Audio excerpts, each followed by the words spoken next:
Douglas, what a fantastic night. I mean, I was just saying, I was sat there with a grin on my face the whole way through, inspiring, so motivational.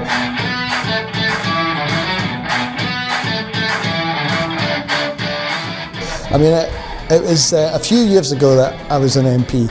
I can't believe the journey you've been on as an organisation in that 10-year period. So, you know, first of all, well done, but, you know, what's it been like from your perspective? Yeah, no, it has been a journey, and I think it's been really interesting over the years. You know, obviously there's been a lot happened in those 10 years, you know, COVID and, you know, cost of living, and, you know, a lot of kind of young people are in mental health crisis that's going on at the moment as well. So it's going to have to always constantly evolve and change and, you know, be responsive to the needs of the young people, and that's what we've always tried to do. We've tried to keep ourselves based in the community, listen to what young people are wanting us to do, and then yeah, just try and take action as much as we can. So, but yeah, you know, I think it has been positive to see the continued growth, and, you know, that's hopefully something that will continue. No, I thought it was brilliant. I thought you had the new head teacher from the academy, you had the police, everyone recognising the way everyone works together, which is so crucial.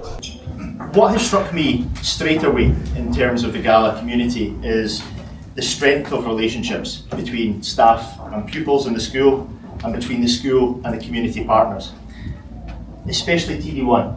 TD1's, you know, massive locally. I'm from Gala, I know a lot of people locally. The work that the team does in supporting youngsters, giving them a voice and just helping them get through challenging times of their life. And I think we'll all agree that being a sort of teenager nowadays is a lot harder than certainly when I was a teenager, with everything that's the challenges that brings just now. But prior to the job I've done just now, I worked in child and adult protection for probably the best part of 15 years. And in that, every time we were dealing with a child protection case locally, if we knew that the child and the family were involved with TD1, that was a massive, massive protective factor for us, and something we really looked at, and we knew that family would get support. So one of the gaps maybe in that, well, not a gap, but obviously I'm running for office next year. Christine Graham is hanging up her political boots at 80-year-old, right?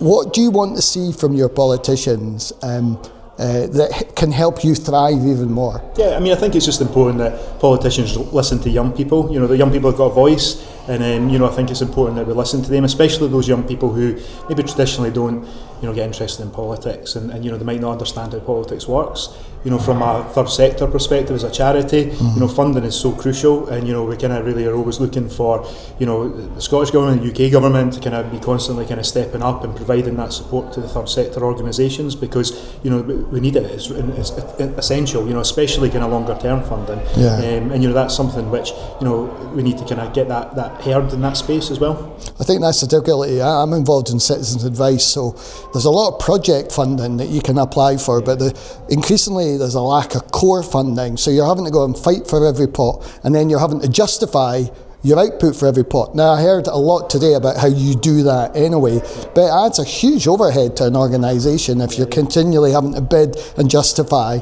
So more core funding, more support and understanding, more multi-year. Yeah, more multi-year is always important, you know, because, you know, we've got a relationship with young people, and they don't happen over a year, they don't happen over 2 years, you know, sometimes they're happening over 3 or 4 years. And you saw tonight some of the young people who are 18, you know, the award winner, kind of Reece, he's been involved since he was 13-year-old, he's now 22, and he's been involved with TD1 throughout that, and that's kind of, you need that kind of longer term funding, and that doesn't happen over 6 months, it doesn't happen over a year, it happens over, you know, that length of time where you build up that trust and understanding and try and really support young people, not just where they are now, but where they want to be and how they want to get there. Well, no, look, that was brilliant. I saw the stat, I think it was 320 people over the last year, so thousands over the last few years, so keep doing what you're doing. Thanks so much, and thanks for inviting me along today. It's been brilliant. Thanks for coming. Thank you. Thank you. Cheers.